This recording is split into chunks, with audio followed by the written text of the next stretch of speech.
Hello student, आप लोग कैसे हैं? जहां तक उम्मीद है आप लोग ठीक होंगे। मैं फिर से ब्रेन फील्ड में लेकर के आ गया क्लास 10th का एक्सरसाइज 5.1 का क्वेश्चन नंबर 3 जो बचा हुआ था। ठीक है, तो देखते हैं इसमें सलूशन। उम्मीद है कि आप लोग ठीक होंगे। क्वेश्चन नंबर फर्स्ट आपको गिवन है, यहाँ पर गिवन दैट, क्या है गिवन दैट? तो एक एपी सीरीज है जो 3, 1, -1, -3 डैश डैश डैश ये है। ठीक है, इसमें क्या बोला है? लिखा है right the first term and common difference, यानी ए की वैल्यू और बी की वैल्यू। तो ये एपी सीरीज है, तो इसमें जो ये फर्स्ट वाला नंबर है ये क्या है? फर्स्ट टर्म है। तो यहां पर हम क्या लिखेंगे? then the terms a equals to 3। First term हमको मिल गया। अब बात करते हैं कॉमन डिफरेंस की। तो कॉमन डिफरेंस से हम लोग पढ़े हुए थे कि डी जो होता है किसी भी एपी सीरीज में, जो डी होता है वो नेक्स्ट नंबर में से प्रीवियस नंबर को सब्ट्रैक्ट करने से मिलता है। तो अगर हम यहाँ डी की जब बात करते हैं तो 1 है नेक्स्ट नंबर और प्रीवियस नंबर है -3 प्लस ये 3, तो नेक्स्ट नंबर में से प्रीवियस नंबर को सब्ट्रैक्ट करते हैं तो यहाँ पे आपको मिलेगा -2, यानी डी की वैल्यू क्या है? -2 और ए की वैल्यू क्या है? 3 है। इसी तरह से ये फर्स्ट क्वेश्चन हो गया, ये सेकंड क्वेश्चन भी होगा, थर्ड क्वेश्चन भी होगा, फोर्थ क्वेश्चन भी होगा। तो मैं यहाँ पर थर्ड क्वेश्चन मैं बता दे रहा हूँ कि बाकी दो ये होमवर्क में रहेगा आप लोगों के लिए।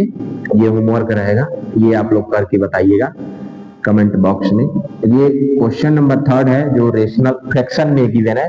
तो देखते हैं क्या है गिवन दैट। यहाँ आपको गिवन दैट है -1/3।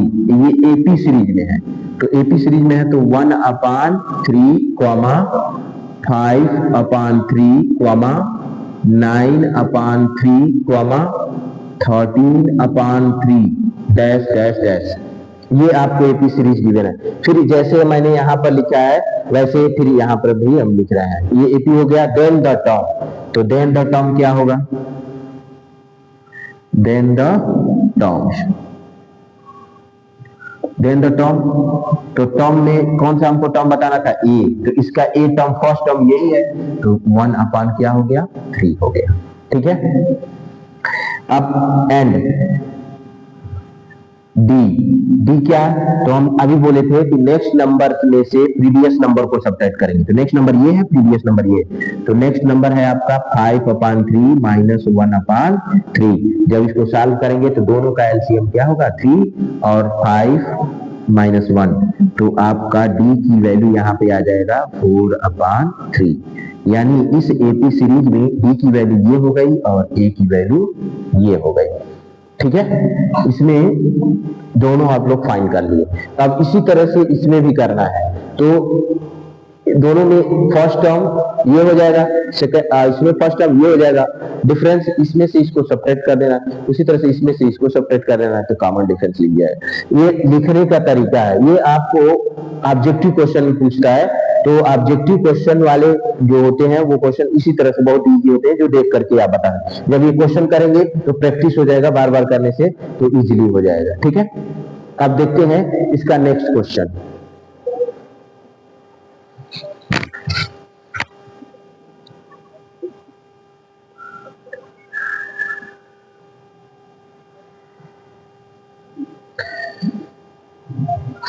हाँ, नेक्स्ट क्वेश्चन है क्वेश्चन नंबर 4।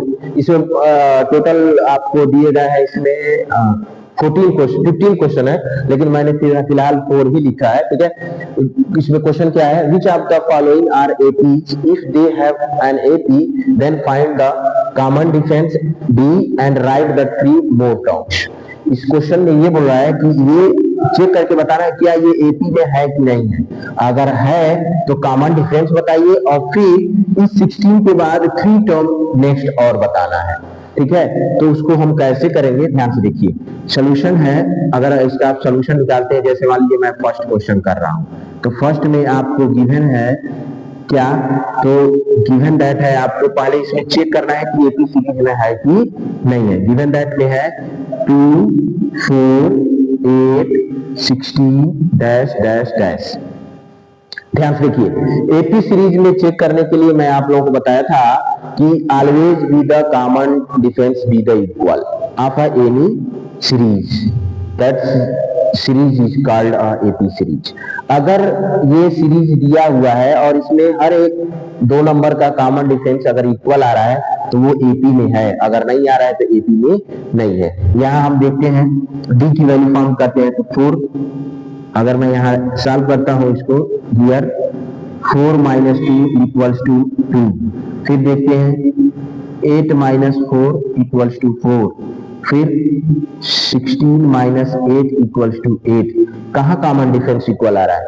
ये डी की वैल्यू अगर हम कह दें ये डी है तो कहाँ डी, ये d1 हो गया, ये d2 हो गया, ये d3 हो गया, कहाँ इक्वल दिख रहा है? नहीं दिख रहा है ना। तो हम कहेंगे कि यहाँ ये कॉमन डिफरेंस डी की जो वैल्यू है वो नॉट इक्वल है, तो हम क्या लिखेंगे? It is not a AP series. यहाँ लिखेंगे आप here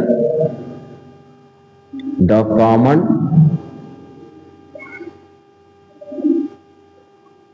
difference is not equal, so it is not APS, ये एपी सीरीज में नहीं है।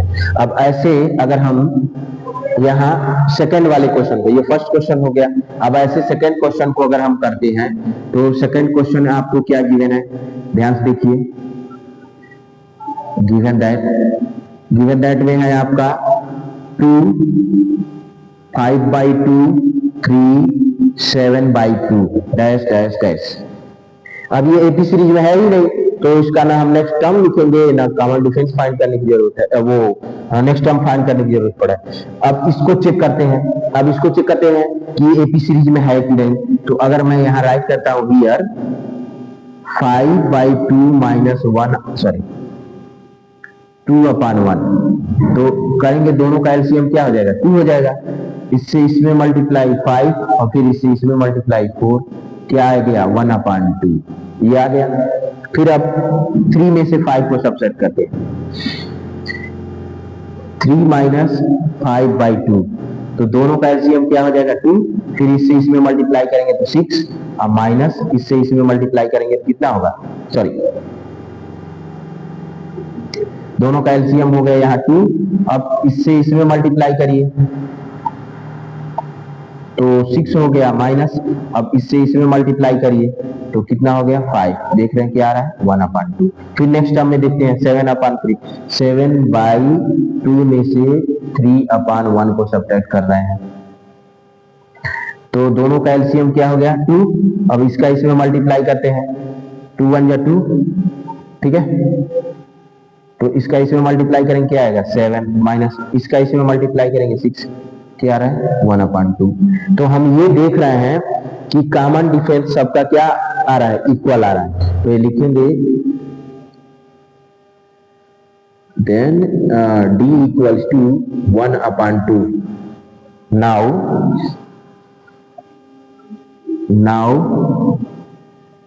नेक्स्ट 3 टर्म्स, तो 3 टर्म्स क्या होगा? तो हर एक में 1/2 ऐड करते जाएंगे तो इसके नेक्स्ट 3 टर्म निकल जाएंगे। तो ये हो गया आपका क्या? 7/2 में 1/2 ऐड करेंगे तो कितना आ जाएगा? 8/2। इसमें ये ऐड करेंगे तो क्या आ जाएगा यहाँ पर? 8/2। नेक्स्ट टर्म हो गया। अब फिर इसमें 1/2 ऐड करिए तो कितना आ जाएगा? अगर हम कॉमन डिफरेंस ऐड करते हैं तभी तो नेक्स्ट टर्म निकलता है, तो हम यही कॉमन डिफरेंस इसमें से ऐड करते जाए तो आप खुद देखिए 7/2 प्लस 1/2 करेंगे तो दोनों का एलसीएम 2 हो गया, तो ये 7 + 1 इक्वल्स टू 8/2 हो गया, 8/2। अब फिर इसमें प्लस 1/2 करिए तो क्या मिलेगा? 9/2। फिर नेक्स्ट टर्म करिए तो 10/2। तो ये इसके बाद नेक्स्ट 3 टर्म जो है वो यही है 8/2, 9/2 और 10/2। 2। बात समझ में आ रही है? ठीक है, ये हो गया आपका सेकंड का सॉल्यूशन। इसी तरह से आप होमवर्क में क्वेश्चन नंबर 3 और क्वेश्चन नंबर 4 करके आएंगे। ठीक है, और कमेंट में बताएंगे कि ये आंसर आपका आया है कि नहीं आया है, क्वेश्चन आया है नहीं आ रहा है, तो मैं फिर इसके आगे बताऊंगा। ठीक है, मेरा नेक्स्ट वीडियो जो रहेगा वो क्वेश्चन नंबर 6 से आगे का रहेगा, सेम इसी क्वेश्चन नंबर 4 का ही। ठीक है, थैंक यू।